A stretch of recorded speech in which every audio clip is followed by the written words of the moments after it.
Welcome to Jack the Nutritionist.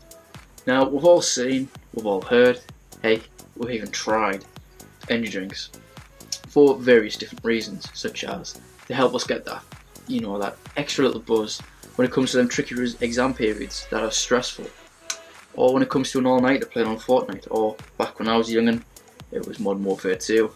Oh, what a game that was. Also, things such as a pick-me-up for your daily commute. Like, you get up on a morning, I haven't got time for breakfast, I haven't got time for this, energy drink. Yes. These types of things. So, yeah, we all have them. We have our precious pussy drink. It's an actual drink, trust me. We all have, our favourite rock star for them. But the thing is, what's in them? We've got an ingredient to this, but you can't make out what it is. So over 2 parts, I aim to help you get a bit familiar with your energy drink, understand the whole lingo, and not only that, help you understand what exactly it is that's in that drink that's making you feel how you feel. So yeah, with all that out the way, let's talk energy drinks. So to kick us off, we have antioxidants. Antioxidants, I've touched before, I've gone over them before in a previous video. I will link all this sort of stuff in the comments below, in the description even, so you can get a bit more familiar if you wish. If not, then hey, each to their own. So yeah, antioxidants are molecules that help the body to gracefully and gradually recover, and they prevent damage from free radicals. And these are found in things such as vitamin C, vitamin E, and vitamin A. For example, things like beta carotene or retinol, just to name a couple. And antioxidants with vitamin C, probably is the most, I'm going to say the most popular, or even vitamin B. These two are the most popular that you see in a lot of drinks. But yeah, most likely you'll see vitamin B or vitamin C. So antioxidants help to, fend off illnesses, help prevent cell damage. You wouldn't want to depend on this type of thing solely from an energy drink source.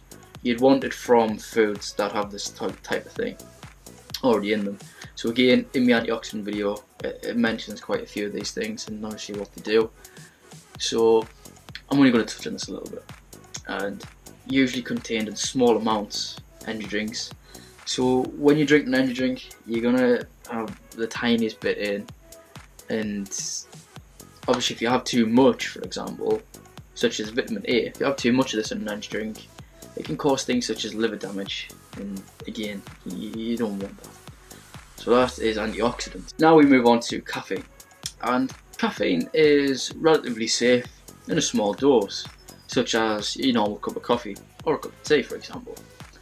Now, things that you may find if you have a bit too much coffee and caffeine, for example, is irregular heartbeat, things such as diarrhea, even vomiting. You may even develop a fever, and there's convulsions as well. So yeah, excessive caffeine is not good for you if you start to notice these things. And also, if you already have these issues, it's not a good one. And even pregnant women as well, it's not the best idea. So to put it in perspective of how much you should have, for example, let's talk these numbers. So if you have more than 400 milligrams of caffeine, it's considered to be bad. Like, that's your limit, that's your dosage. So a cup of instant coffee has between 40 and 80 milligrams of caffeine, for example. And then you've got things such as your Dr. Peppers, which has about between 40 to 44 milligrams of caffeine. Then there's stuff like a can of Coke, which surprisingly has between, say, 35 and 40 milligrams of caffeine. And then you've got something like your energy drink, your Rockstar, which has a whopping 160 milligrams. Oh, that's quite a lot.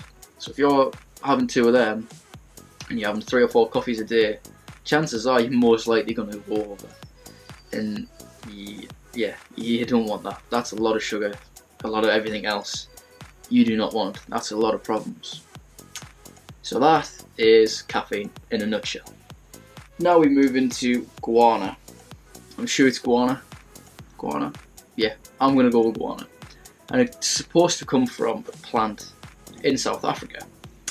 Amazonians, they believe that this is used to increase things such as alertness and energy. So that's why things like that are found in your good old Monster Energy. So it's denser than caffeine, and it's also denser than a caffeine bean, for example. If you're looking at it from the perspective of caffeine, guarana's got between 3 and 4% caffeine versus your good old coffee bean, which has between 1 and 2 grams of caffeine per bean. Guarana is a lot different to caffeine because it contains a few different molecules in it, and these are things such as theobromine and theophylline. I think that's what them two are called. I've done a bit of research into them too, and they are known to help things such as your airways and blood flow, stuff like that. And these different concentrates of this are found in coffees, they're found in teas and chocolate, but most likely you're going to find it in your energy drink, and it's normally plastered on the side of the bottle or the tin can, guarana. So yeah, that's what guarana is. And on to ginseng now. Ginseng, again, you see it in quite a few energy drinks, plastered on the side of the label. Ginseng, taurine, blah blah blah, whatever else. Ginseng has been used for centuries as a medical herb, and it's believed to increase things such as your energy levels, have some anti-fatiguing properties, relieve stress, and also promote memory as well. So it's also suspected that ginseng can help to stimulate the pituitary glands and secrete something called cortisol as well. Cortisol, I've touched on this before. If you want to learn everything about cortisol, again, I'll find a video, put it in the description for you, so you can learn a little more about that. Chemicals in ginseng, they're not naturally created by the human body, so having a drink of your favourite energy drink could possibly be harmful to you. Now we touch on to vitamin B. Vitamin B, as you may already know, I've also made a video on before, so again, that will be down in the description down below, so you can check that out as well.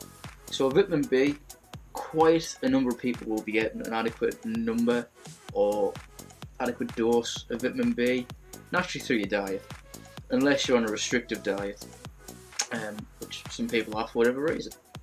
So other names for vitamin B, things such as niacin, folic acid, riboflavin, just to name a couple.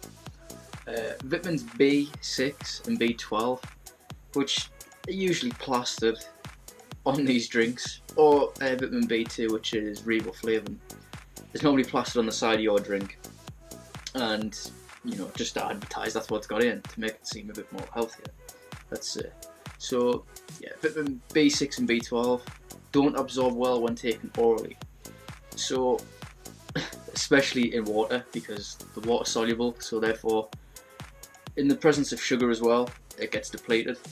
So yeah, what you're getting in your energy drink is going to be the tiniest little amount that you're going to absorb, even if you get to absorb it, which not the best, and also it will not give you the desired effect that you are so seeking in your vitamin drinks. So that is vitamin B, just in a nutshell for you. Now finally we come on to sugar. Again, I've mentioned sugar in a video beforehand, so that will be right down in the description below. So sugar is your body's preferred fuel. It's in standard energy drinks, let's just say, and sugar is a simple carbohydrate. It's one of those where it'll give you a lot of energy very quick, so it's a fast release energy. It also has been linked to things such as obesity, diabetes. It can spike your insulin levels. it can also make you crash. So if you have a sugar crash, you know about it, because you literally, you know, you drink it, you're like, oh yes, I'm buzzing, come on, let's go. And then literally about half an hour later, you could literally feel like you've been hit by a bus, and be like, oh, what's the point? You know, you get mood swings from it, and it's not the best. So let's put it into perspective. So you shouldn't have loads of sugar, but 1 can of Rockstar, for example, has up to 63 grams of sugar. Yeah, put it in perspective, it's the same as 2 Snickers bars. Yeah, it ain't good. It ain't good at all. But if you want to learn a little bit more about sugar itself, again, go in the description and find out a lot more about this and other things that I've mentioned in this video that I haven't quite gone into depth with, but also these are covered in a different video. Now, this is the end of part 1, and join me very soon for part 2, where I will be discussing alternatives to, you know, your energy drink to help you get that buzz, and also little benefits you can get from having an energy drink. You know, because I want to give consumer advice that's good. I'm not going to say, nah, none at all. But get ones that are a little bit more healthy for you, or a bit better for you. You know, a little bit less sugar, a little bit less caffeine. You know, everything helps. You should live your life to the full. Hey, everyone should. So, with all that being said, thanks for watching, and I hope to see you again very soon.